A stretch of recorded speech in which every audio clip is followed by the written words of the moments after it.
పిల్లలందరూ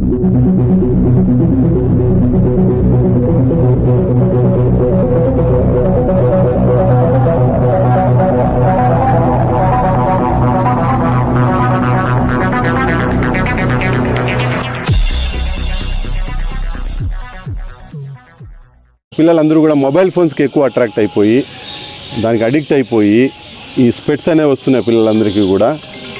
చదువుతో పాటు గేమ్స్ కూడా అవసరము అని ఒక మెసేజ్ ఇవ్వాలని ఇక్కడున్న పిల్లల్ని కూడా, హాస్టల్స్లో ఉన్న పిల్లలు అయితేనేవి, ప్రైవేట్ స్కూల్స్లో ఉన్న పిల్లలు అయితే ఇక్కడికి తీసుకొని వచ్చి వాళ్ళని కూడా మోటివేట్ చేసి గేమ్స్ వైపు తరలిస్తామనేది మా పోలీసు వారి ఆలోచన.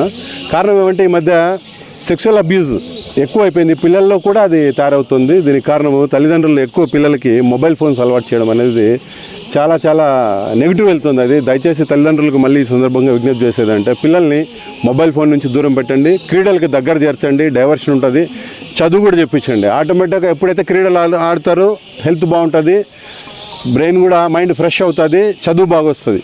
కానీ ఒక్కటే చదువు అని తోముకోకుండా తల్లిదండ్రులందరూ కూడా కనీసం రోజుకు 2 సార్లు, మార్నింగ్ ఒక 1.5 అవర్, ఈవినింగ్ ఒక 1.5 అవర్, అట్లీస్ట్ ఈ 3 అవర్స్లో కొంపలు మునిగిపోయేది ఏం లేదు, చదువు వెళ్ళిపోయేది లేదు.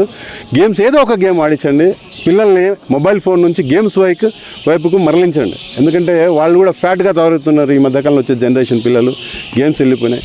కాబట్టి ఇందులో భాగంగా వీళ్ళ పిల్లలందరినీ ఇన్స్పైర్ చేయాలని పాత ప్లేయర్స్ అంతా కలిసి మేము ఈ ప్రోగ్రాం తీసుకోవడం జరిగింది. దీనికి డోన్లో ఉన్న పట్టణ ప్రజలైతేనేమి, మీడియా అయితేనేమి అందరూ కూడా సహకరించారు. అందరూ కూడా మా పోలీసు వారి తరఫున ధన్యవాదాలు తెలుపుతున్నాను. Thank you.